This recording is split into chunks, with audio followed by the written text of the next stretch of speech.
एक माँ अपने बेटे को बहुत मार रही थी और बेटा रोता था, तो आस पड़ोस का एक शख्स था, वो देखता था कि इस घर में काफी मगजमारी हो रही है, मार रही है, माँ बेटे को पीटती है। तो एक दिन कहा गया कि अम्मा क्यों मारती हो इस बच्चे को इतना? क्या इसके वालिद साहब दुनिया से चले गए, मैं घर काम काज करती हूँ, बड़ी मुश्किल से कोई 2 पैसे कमा कर लाती हूँ कि ये पढ़ाई करे तो कुछ बन जाएगा, तो हमारे हालात अच्छे हो जाएंगे, मगर ये स्कूल भी देर से जाता है, देर से आता है, कपड़े मेले होते हैं, मैं तंग आ गई हूँ इससे। अब वो शख्स जिसको ये सारी स्टोरी पता चली, अगले दिन वो सब्जी लेने के लिए मार्केट गया। क्या देखता है कि ये छोटा बच्चा जो एक दिन पहले माँ की मार खा रहा था, सब्जी मंडी में ये बच्चा नजर आया। अब ये बच्चे को देखकर उसने कहा ये तो वही बच्चा है जो कल पिटा जा रहा था। वो चुप कर देखने लगा बच्चा कर क्या रहा है। तो यहाँ वहां से जो लोड हो रहा होता, सब्जियां जो लोड हो रही थी गाड़ियों में, तो उसमें से कई सब्जियां गिर जाती थी। वो सारी सब्जियां जमा करता था, फिर वो सब्जियों को जमा करके अपनी थैली में भरकर किसी दुकान के कोने में जाकर बैठ जाता फुटपाथ पर और सब्जियां बेचा करता था वो।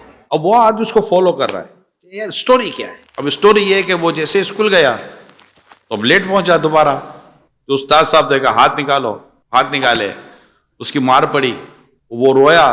तो वो आदमी उसको हमदर्दी पैदा, बोला सर क्यों मार रहे हैं आप इसको? कहा ये रोजाना लेट आता है, इसको रोज मारो, रोज लेट आता है, रोज मारो, रोज लेट आता है, बंदा है, गधा है, मानता ही नहीं है कोई बात।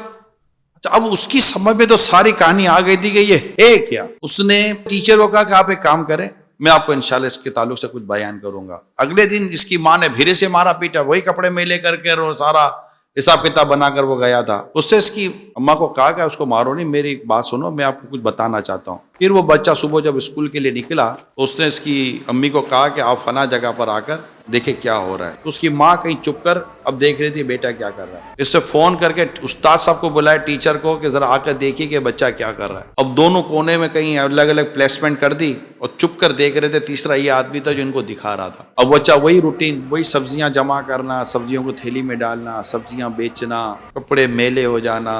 फिर वो लेट गया स्कूल। अब वो टीचर तो देख ही रहा था, उसे पहली बार देखा था कि हो क्या रहा है बच्चा, यार ये तो मजबूर है। जैसे बच्चा स्कूल गया, जाकर उसने क्लास के अंदर बेंच पर अपना बैग रखा, सर के पास गया, हाथ निकाल दिया, मारो। वो मारने के बजाय वो टीचर ने बच्चे को अपने सीने से चिपटा लिया, खूब रोया।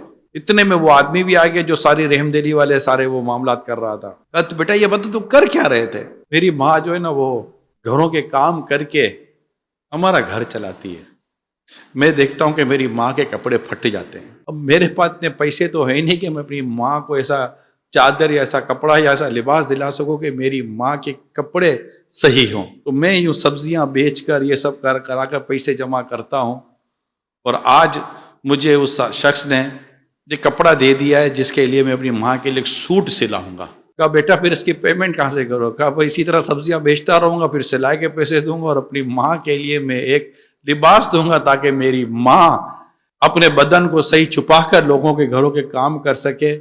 मैं इसीलिए मेरी माँ की भी मार खाता हूँ, अपने टीचर की भी मार खाता हूँ, मैं सब कुछ करता हूँ ताकि मैं अपनी माँ का एक अच्छा सा लिबास सिलवाने में कामयाब हो जाऊं। गरीब घराना अपना घर कैसे चलाता है ये बाद औकात हमें पता ही नहीं चलता। ये सफेद पोश फैमिलीज की स्टोरीज होती हैं। ये वो लोग नहीं होते जो सड़कों पर जाकर मांगने के लिए कोशिशें करते हैं।